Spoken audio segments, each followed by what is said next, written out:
Bandido mesmo. Olá, meus amigos, muito bom dia. Sou o Dr. Antônio Martins de Farias, sou contador, sou advogado, aposentado e moro aqui em Santa Cruz do Capibaribe, Pernambuco, hoje, 11 de abril de 2025. Eu quero aqui primeiro agradecer a Deus por estar vivo e a você, meu amigo, minha amiga, meu irmão, minha irmã, que dá seu like, seu dislike, faz seus comentários. Obrigado também aos 573. Gente, é bom demais, 573 inscritos. Obrigado ao último que se inscreveu, ou mulher, ou homem, não sei. São as pessoas que não têm canal. Quando tem canal, eu sei quem é, mas quando não tem, aí não tem como eu identificar. Muito obrigado a você que se inscreveu e continue, né, a proposta de passar para um amigo, para uma amiga, para a gente começar a crescer e o meu canal até o final do ano ultrapassar 1000 inscritos. Eu deixo meu e-mail, meu telefone, caso queira entrar em contato comigo, fiquem à vontade. Eu vou hoje, como sempre, é hora de encarar a realidade da Previdência Social, um assunto que eu venho insistentemente falando, né? Até com teimosia, mas não é, e nem é uma chatice, é uma necessidade, porque as informações vão surgindo e a gente fica cada vez mais preocupado com o descaso dos governos com relação à Previdência Social, e que é um assunto de extrema importância. Para você ter uma ideia, né, segundo a diferença crescente entre o número de idosos e a população de idade ativa no Brasil é, sem dúvida, um motivo de grande preocupação, né? O alerta é do Raul Veloso, como eu já tenho citado, posso até dizer que ele foi meu professor, que assisti muitas palestras dele em Brasília, e é um dos maiores especialistas em Previdência Social no Brasil, né? Segundo o estudo conduzido por esse mestre, de 1987, ou seja, lá no século XX ainda, até 2050, a população com mais de 65 anos terá um acréscimo, né, de 679%. Ou seja, é alarmante a quantidade de pessoas que vão envelhecer, que vão precisar da aposentadoria, da pensão ou do BPC, benefício de prestação continuada, né? Enquanto a população ativa, ou seja, aquele jovem que precisa, que contribui, formando capital, formando fundos, formando recursos para a Previdência Social, no mesmo intervalo, só aumentou 65%. Então você vê a disparidade que é, em termos orçamentários, a questão da Previdência Social, que vai também refletir na saúde, na assistência social, né? Porque a Seguridade Social engloba saúde, a Previdência, que é a aposentadoria, e a assistência social. A saúde é livre para todos, a Previdência só para quem contribui, tem direito à aposentadoria, e a assistência social para aqueles carentes que nunca contribuíram, mas depois de 65 anos tem um amparo do Estado, direito social, lá no artigo 6º da Constituição Federal, né, a um salário mínimo. Essa disparidade revela uma mudança profunda, né, na estrutura demográfica do país, né, um envelhecimento, como eu falei no meu vídeo anterior, da população. Isso é natural, o processo natural da década de 70 para cá, quando as famílias migraram para as grandes capitais, porque até 1970, 82% da população era rural e 12% ou 18% era urbana. Com a revolução, assim, com o golpe de 64, e a oposição percebeu que não conseguia ganhar a eleição, né, porque o mundo rural era governo, era pela ditadura, é o chamado agronegócio, né, os ruralistas, os latifundiários, que têm o poder político na mão, que tinham os chamados coronéis, né, os líderes políticos de Cabaceiras, de Serra Branca, de São João do Cariri, de Limoeiro, e as pessoas votavam, chamado voto de cabresto, né?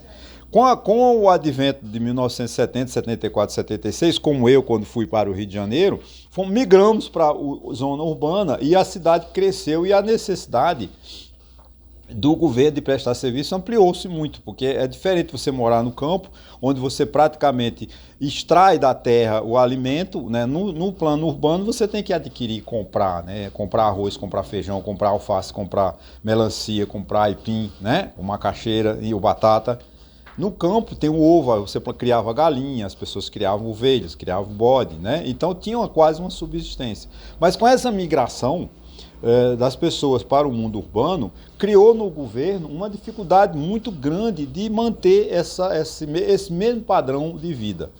Aí vem o encarecimento, a inflação, o processo inflacionário da década de 70, 80, que eu não vou entrar em detalhe, que chegamos a ter uma inflação de 2.000 e tantos por cento ao ano, que foi um exagero, que só seguramos o processo de queda dessa espiral inflacionária com o advento do Plano Real no governo Fernando Henrique Cardoso em 1990 e alguma coisa, 93, 95, né? Estamos diante, assim, de um cenário em que o número de pessoas que contribuem com a Previdência e as pessoas cresce em um processo muito lento. Por quê?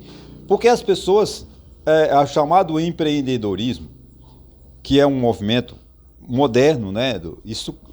A uberização da sociedade está acarretando muita gente trabalhando muito, mais do que no regime de CLT, mas não contribui para a Previdência Social.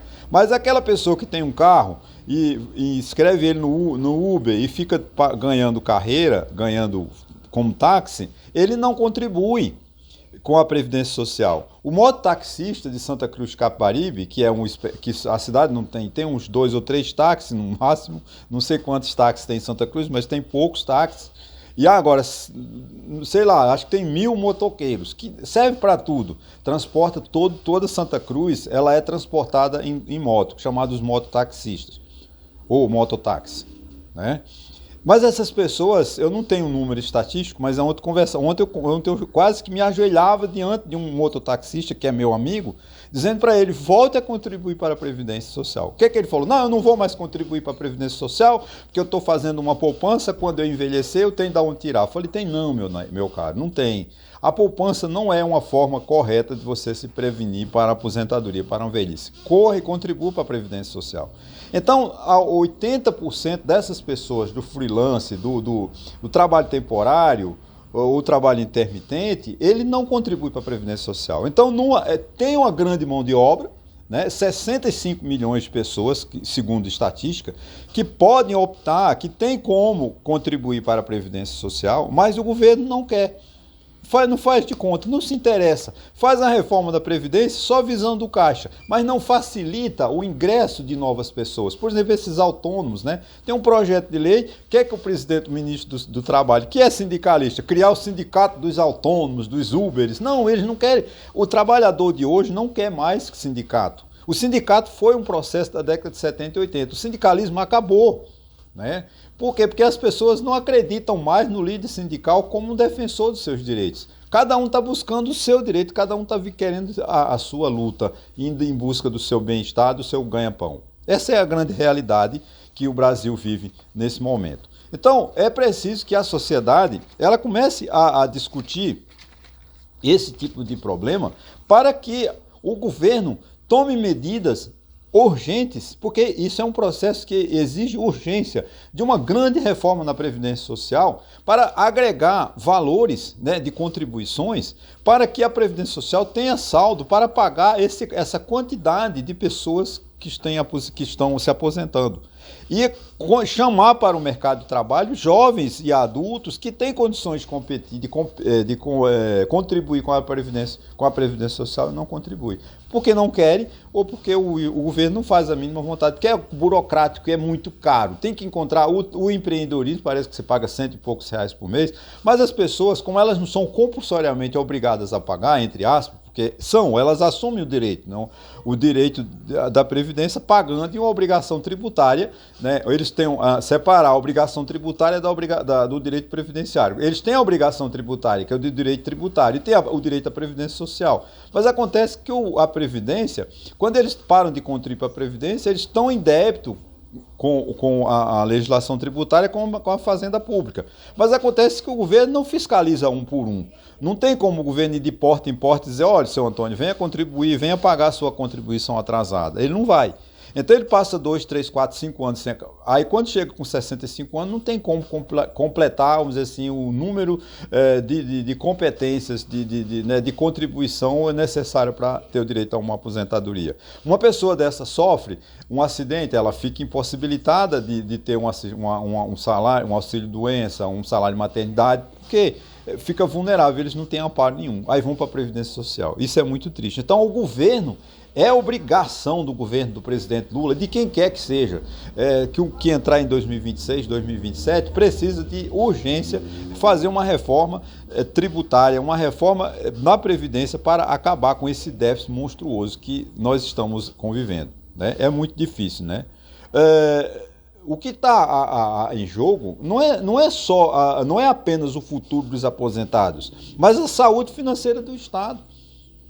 Né? Por quê? O que acontece? Quando o governo chega como foi no exemplo aqui, eu me lembro aqui agora, os 60 bilhões, que foi o total o valor, né, 60 bilhões de reais, que o governo federal pagou em 2024 para pensões militares, aposentadorias e pensões do sistema militar, dos militares.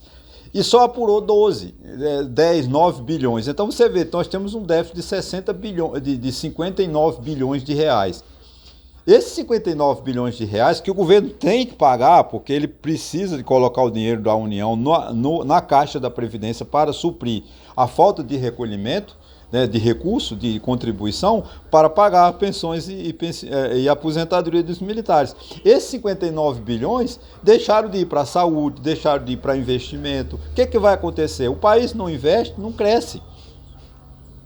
Aí nós temos a inflação descontrolada, porque todo mundo vai para o mercado financeiro, a indústria está paralisada, não tem a indústria, no Brasil a indústria não funciona, a indústria está se arrastando, né?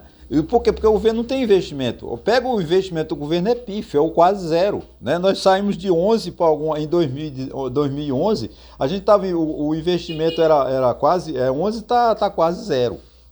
Né? É muito difícil o governo não se preocupar com isso. A sociedade precisa de resolver esse gargalo da economia. Porque o total da Previdência Social, né, setor público, setor privado mais militar, o déficit da Previdência é de 330 bilhões de reais por ano, ou seja, 330 bilhões que o governo poderia deixar de pagar, né, e aí ele ia investir aonde? Em educação, em estrada, em rodovia, né, em linhas de trem, em hospitais, em casas de saúde, casa para idosos, como foi meu vídeo de quarta-feira tratando desse tema, que 3.712 municípios não têm uma casa de acolhimento das pessoas idosas que necessitam de amparos emergenciais necessários, né? É uma questão, o governo tem que enfrentar isso, né? Eu sei que tão importante agora nós estamos não se discute os problemas do país, né? Infelizmente, né, nós estamos desde 2018 que os verdadeiros problemas desse país, a única pessoa que discute os problemas e aponta uma solução lamentavelmente, ele está único e perdido, que é o Ciro Gomes. É o único líder político que aponta soluções de um programa, de projeto de país. Os demais não estão. Essa dicotomia Lula-Bolsonaro, verde-amarelo, verde-amarelo. Né? O Bolsonaro, que não fez nada, se apropriou da bandeira e investiu a bandeira, deputado que anda com a bandeira no pescoço, pedindo a morte do presidente da República. Quer dizer, não tem nada de bom nisso. Né? Porque não se discute os problemas do país. Isso tem que ser discutido. O problema da Previdência é urgente. O governo precisa de tomar uma medida, atrair não novos investimentos, sim, mas novas contribuições para a Previdência Social. Né? E equilibrar, né, uma boa fiscalização por parte do INSS, por parte do SUS também, na despesa com saúde. Porque a gente sabe que 500 e tantos bilhões de reais que o governo gasta por ano com saúde, 80% é jogado no lixo, né? Com remédios que compraram fora de data, bilhões de reais o medicamento que se joga fora porque venceu, a perdas de vacina. Claro que tem a perda normal, logística, eu não vou entrar nesse detalhe, mas é preciso que o governo trabalhe uma boa fiscalização no SUS, uma boa fiscalização no sistema do INSS para tirar das pessoas a questão das aposentadorias fraudulentas, dos benefícios de prestação continuada fraudulentos, que tem muitos. A gente sabe disso e cabe ao INSS tomar as providências, né? Se o governo não enfrentar esse problema de frente, vai se tornar insustentável. Ora, se o governo já não investe, né, porque ele pega esse dinheiro, né, há que se discutir nesse país, eu vou sair um pouco do assunto, porque nós temos, por exemplo, essa questão do déficit dos militares, 60 bilhões de reais. 330, vamos lá, 300, né, mais 300 bilhões da Previdência Social, do setor público e setor privado, né? Quanto o governo não deixa de investir? Esse dinheiro vinha para o caixa, para o governo gastar em outras coisas. O governo ainda dá mais 500 bilhões de reais de subsídio. Diz os empresários, vocês, olha, eu tenho direito de arrecadar 500 bilhões de reais, mas eu não quero. Eu deixo com vocês. Não, a gente tem que discutir. Não quero que acabe com o subsídio, porque o subsídio é lei, tem que ser de acordo com o Código Tributário, né? O crédito tributário, né? A despesa tributária, tudo tem uma regra. Não é, mas é reforma. O Congresso Nacional tem que discutir essas coisas. Mas infelizmente a gente não enxerga nada. Não enxerga do governo, do parlamento, boa vontade de resolver os nossos problemas, né? Isso é muito triste. É um tema que não chama atenção, provavelmente será de pouca visualização, né? Porque não desperta a atenção nem do governo, porque o governo fecha os olhos.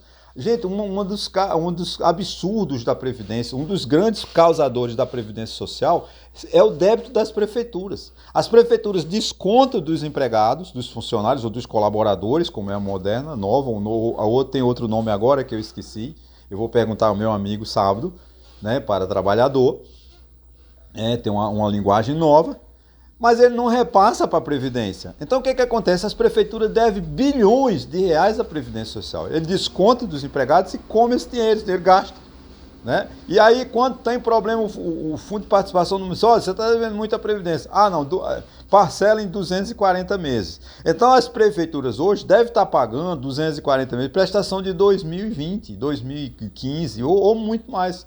Mas o que ela descontar agora no mês de abril, ela não vai repassar para a Previdência. Ela tem a obrigação de repassar. As prefeituras tinham a obrigação de todo mês, a folha de pagamento, quanto é de Previdência Social, pelo menos o que descontou dos empregados, né? Vamos lá. Mas não, o que é que o governo faz? O governo chega, aí tira, as prefeituras pagam 20%, né, sobre a folha de pagamento, botaram para 2%. Quer dizer, nós perdemos 18%.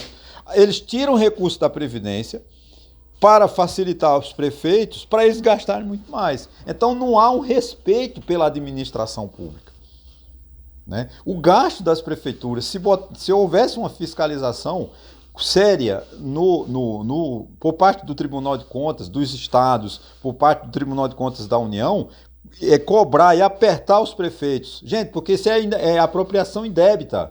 Os prefeitos cometem crimes, mas ficam olhos fechados. Eles não repassam para a Previdência Social o que eles arrecadam dos seus empregados ou dos seus colaboradores.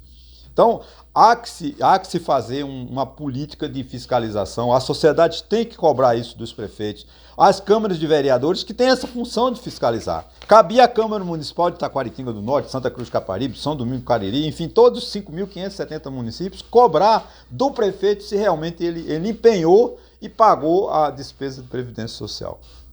Porque isso é nosso.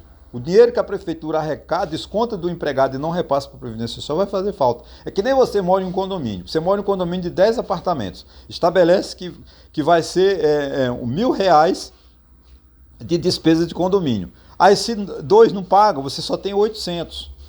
Então você vai ter que botar do seu bolso, o síndico vai ter que se virar, corta gasto, alguma coisa, para pagar os 1.000, vai tirar de alguém. E aquele que atrasou o condomínio ficou numa boa, porque ele continua usufruindo todos os bens que o condomínio oferece, os elevador, garagem, sauna, piscina, não estou fazendo, mas ele não pagou. Quem pagou foram os 800. Aí quando ele vai pagar, ele pede para não pagar com juros. Pede juros, que não. Claro que eu estou usando esse exemplo. Tem casos e casos, né? Eu não vou aqui, tem gente que deve condomínio, não é porque quer, é porque não pode mesmo. Mas cada um, a gente tem que dizer, o governo ele não pode, porque o princípio do princípio do direito público tributário, direito financeiro, não permite que o governo abra mão de receitas. Os prefeitos, por exemplo, quantidade de imóveis que tem no município de Taquaritinga do Norte que não tem cadastro de IPTU. Porque as cidades crescem, e os prefeitos não fazem cadastro de IPTU. Então as pessoas não pagam tributos. Você vê, teve um vereador que teve a capacidade de propor uma lei transformando uma vila em campo para não pagar o IPTU, que é uma mixaria. Eu tenho até vergonha de pagar IPTU em Taquaritinga do Norte, em função do seu valor pífio. Porque os prefeitos, eles não querem perder voto, aí não cobram o tributo. Isso é crime lesa pátria. Ele está ofendendo a dignidade e é obrigado. O prefeito tem a obrigação, o governador, o presidente da República tem a obrigação de cobrar o tributo, né? E a Previdência Social, que também é um tributo, é uma contribuição social, o empregado não pode, o autônomo, o mototaxista, o vendedor de pizza, o entregador de pizza, o chaveiro, ele tem que contribuir. O governo tem que chamar essas pessoas para contribuir com a Previdência para que diminua o gasto. Aí, já para encerrar, por que a gente não... Esse meu assunto é um assunto que não desperta atenção, nem do governo, nem da sociedade. Porque nós estamos discutindo coisas balelas, sem necessidade. Você vê, qual é o problema agora? O problema agora é a anistia. Gente, isso é um crime se essa lei de anistia for aprovada. Porque se fizer anistia para aqueles que destruíram o patrimônio público em 8 de janeiro de 2023, nós vamos ter que perdoar todos os crimes que cometeram em todos os presídios do Brasil. Então vai entrar com habeas corpus ou mandado de segurança e pedir para suspender todas as prisões.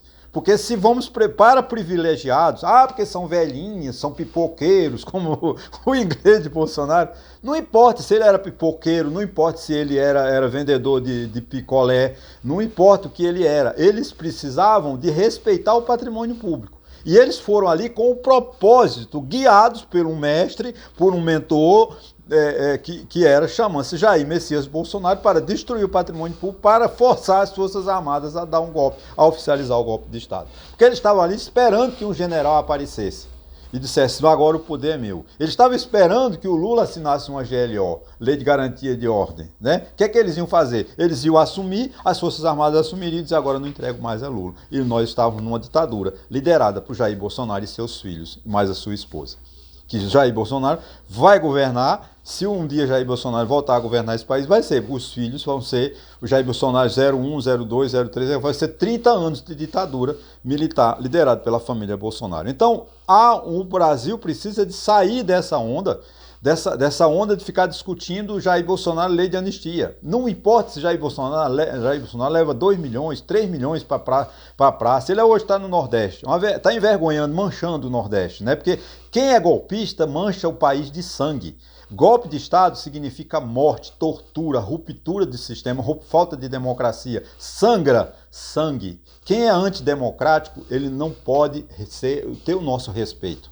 Ele tem que estar preso. Lugar de golpista é na cadeia, né? Então o que acontece? Ele hoje vem para o Nordeste. Se vai o povo do Rio Grande do Sul, todos os moradores do Rio Grande do Sul vão receber o problema do povo do Rio Grande do Norte. Agora, que eu vou sempre defender a democracia. E nós precisamos de sair dessa discussão boba que nós estamos discutindo agora. Você vê, as emendas parlamentares, que eu já cansei de falar, é uma vergonha. Olha o exemplo agora. Todo dia a Polícia Federal batendo a porta de prefeitos, de deputados. Vê essa operação Overclean, que cheirou-se com o chamado rei do lixo. Tem mais quantas pessoas? Gente, então o ministro da Agricultura, das Comunicações, não sei, do governo Lula, que teve que renunciar essa semana e pedir demissão, envolvido com emendas parlamentares. Então, o Brasil precisa de ser sério, de ser governado por alguém sério. Não é entregar ao nosso patrimônio, entregar nossos recursos a políticos de mau caráter como esse, que vai para lá se beneficiar, pegar a verba para fazer asfalto nas fazendas dele. Isso não é político, isso não defende o povo do Maranhão. Isso envergonha o povo do Maranhão, um deputado desse. Mas, infelizmente, essa é a realidade. Governador de Minas, tudo, né, vão para a praça, Minas Gerais, que é o símbolo da liberdade, a terra da liberdade, de Tiradentes, né, de como disse o Tancredo Neves, né, Minas, Minas, Minas, tem outro nome, é liberdade. Tem um governador que vai para o palanque de um ditador para pedir prorrogação. Quando ele não fala, manda o pastor Malafaia dizer que as Forças Armadas são frouxos, os generais são frouxos porque não deram golpe de Estado. Infelizmente. Agora, a verdade, a gente tem que discutir os verdadeiros problemas. Alavancar esse país é uma reforma da Previdência, reforma tributária que está ainda em processo, né, reforma administrativa, e rediscutir esse país. A única, como eu falei, não estou pedindo voto para Ciro Gomes, deixo bem claro. A única pessoa que tem projeto de país no Brasil hoje é Ciro Gomes. Ah, você está defendendo Ciro Gomes? Não, porque é o único que a gente ouve. Um discurso de Ciro Gomes, ele tem sempre, certo ou errado, ele tem projeto. Ele tem projeto para a Previdência, ele tem projeto para a saúde, ele tem projeto para acabar com o sistema financeiro, com essa roubalheira do sistema financeiro. O Ciro tem. Mas a sociedade quer ouvir o Ciro? Não. Por quê? Porque o Ciro ataca pessoas, poderes que eles não querem perder. Né? Que foram, como o próprio aqui eu faço palavras do Ciro, foram comprados, né? As autoridades, os governantes de Brasília foram comprados pelos banqueiros. Isso é uma expressão de Ciro Gomes. Não sou eu que estou usando. Ciro Gomes usa muito essa expressão. E Ciro Gomes tem razão. O país não governa. Não tem governo no Brasil. O Brasil não tem governo nem dos prefeitos, nem dos governadores, nem do presidente da República. Eles vivem discutindo lá. Você vê a Assembleia Legislativa de Pernambuco está discutindo há anos as emendas para eles, para os deputados. E Pernambuco entrega as baratas. A BR-104, que eu já falo que tem 15 anos que eu moro, 10 anos que eu moro aqui, ela não termina. Ia ficar pronto esse ano. Já estão dizendo que só vai ficar pronto o ano que vem. Não fica. Saiu uma reportagem no Jornal do Comércio dizendo que o ano que vem ela termina. Não termina, gente, porque falta a metade da obra ainda tem que ser concluída. Então daqui a 10 anos, provavelmente, não sei quem será o governador daqui a 10 anos, inaugurará o trecho de alargamento da BR-104. Infelizmente, esse é o país que não tem governo. Você vê agora essa PEC que o ministro Lewandowski mandou para o Congresso para resolver o problema da segurança. A segurança, não adianta mandar PEC. Vai mandar uma PEC, os deputados vão votar, vão ampliar os poderes da Polícia Federal, que já faz um belíssimo trabalho. Eu elogio sempre a Polícia Federal, né, pelo trabalho que ela faz, mas não vai resolver, porque o problema do sistema prisional é a contaminação que o crime organizado tomou conta dos presídios. Que os governadores nenhum governador tem condições de controlar os presídios. O Rio de Janeiro tem locais que o Estado não entra, porque quem manda é o crime organizado. Vai resolver isso? Não. Agora, eles queriam entrar matando, como o governador Cláudio Castro, queria que a polícia entrasse matando as pessoas na favela. Aí teve uma DPF, né? E agora fizeram. Aqui não é papel do STF fazer acordo, nem decidir regra de como a polícia deve entrar no morro, gente. Isso não é papel do STF. O papel do STF é dizer que é crime a polícia entrar matando pessoas inocentes. Ah, não, tem que fazer, helicóptero pode usar, não pode, com tolerância. Não. O que vai acontecer? Isso é papel da polícia, papel do secretário de Segurança Pública, que ele perdeu o controle. O governador do Rio de Janeiro não tem mais controle da segurança pública. Ele não tem mais controle da polícia, não tem mais nada, ele perdeu. Porque o Rio de Janeiro é uma cidade que não é mais dominada pelo Estado. Né? A maioria dos presídios, eu não estou acusando ninguém, gente, são estatísticas que os jornais publicam. 60 organizações, eles ganham bilhões, o crime organizado, pelo nome diz é organizado, eles estão saindo do tráfico de droga e arma, estão entrando no setor privado, ganhando 6 bilhões com investimento em gás, investimento em posto de gasolina. Você acha que o governo vai resolver esse problema? Se não houver, só resolve se houver união de todos. Mas os governadores vão fazer corpo mole, claro que vão fazer, porque é interesse político, interesse local. Então, qual é o problema? É urgente, nós não podemos aceitar que de 87, do século XX, de 1987 até 2050, tenha um aumento de 679% de pessoas com maior de 65 anos Provavelmente dessas aí, 50% não contribuem para a Previdência, vão tudo para o BPC, benefício de prestação continuada, e só 65% de pessoas que vão para o mercado de trabalho. Então tem alguma coisa errada. O professor, que eu aqui rendo as minhas homenagens ao Raul Veloso, é um especialista no assunto, e isso chama atenção, mas chama atenção dele, de poucos, e de mim, que sou fã dele, né? E estudo o assunto, me preocupo com o assunto. Então o que a gente tem que fazer, gente, é resolver os problemas verdadeiros, fazer política verdadeira, que infelizmente no Brasil a gente não faz. Ok, gente? Olha, muito obrigado e até sexta-feira, viu?